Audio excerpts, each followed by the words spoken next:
தன்னோட 16 வயசுல அவனோட அப்பாவையும் அம்மாவையும் இழந்துட்டு அவன் சொந்தக்காரங்களோட ஹெல்ப்ல காலேஜ் ஸ்டடிஸ் முடிச்சுட்டு லண்டன் போறான். போன இடத்துல ஒரு பொண்ணை பார்த்து கல்யாணம் பண்றான்.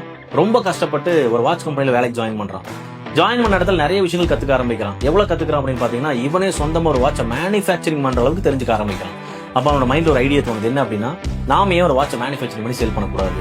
பட் அவங்ககிட்ட நிறைய ஐடியாஸ் இருந்தாலும் கம்பெனி ஆரம்பிக்கிற அளவுக்கு அவங்ககிட்ட பணம் இல்லை. இந்த ஐடியாவை அவன் ஒருத்தர்கிட்ட போய் சொல்றான். அவர் இன்வெஸ்ட் பண்றாரு. இவனும் நினைச்ச மாதிரி அவனோட வாட்ச் கம்பெனி ஸ்டார்ட் பண்ணிட்டான். இவன் ஃபர்ஸ்ட் இன்ட்ரோடியூஸ் பண்ணது ஒரு பாக்கெட் வாட்ச். அந்த வாட்சுக்கு கிடைச்ச வரவேற்பை பார்த்துட்டு அந்த பிராண்ட்ல நிறைய ப்ராடக்ட்ஸ் லிஸ்ட் அவுட் பண்ண ஆரம்பிக்கிறான். இவன் வாட்ச்ல கொடுத்த குவாலிட்டி அந்த பிராண்டை சிட்டியை தாண்டி கண்ட்ரியை தாண்டி இந்த உலகம் ஃபுல்லா ஃபேமஸ் ஆக ஆரம்பிச்சு. இன்னைக்கு கிட்டத்தட்ட டேவிட் பெக்கம்ல இருந்து லைனல் மெஸ்ஸி வரைக்கும் இன்னைக்கு இந்த பிராண்டை யூஸ் பண்றாங்க. நான் யாரை பத்தி பேசிட்டு இருக்கேன் அப்படின்னு பாத்தீங்கன்னா, வெறும் டைம் பார்க்கறதுக்கு மட்டுமே யூஸ் பண்ணிட்டு இருந்த ஒரு வாட்சை ஒரு பிரஸ்டீஜியஸ் ஆர்னமெண்டா மாத்தின ரோலக்ஸை பத்தி. இன்னைக்கு கிட்டத்தட்ட ஒரு வருஷத்துக்கு $8 பில்லியன் மேல டர்ன் ஓவர் பண்ற ஒரு கம்பெனியா மாறி இருக்கு. அதாவது, எனக்கு ஒரு பணக்கார அப்பா அம்மா இல்ல, பணக்கார குடும்பம் இல்ல, இதெல்லாம் இருந்திருந்தா நானும் பிசினஸ் பண்ணி ஒரு பெரிய ஆளா வந்திருப்பேன் அப்படின்னு சொல்லி நீங்களும் காரணம் சொல்லிட்டு இருக்கீங்க அப்படின்னா, உங்களை நீங்களே ஏமாத்திட்டு இருக்கீங்க அப்படிங்கறது மட்டும்தான் உண்மை.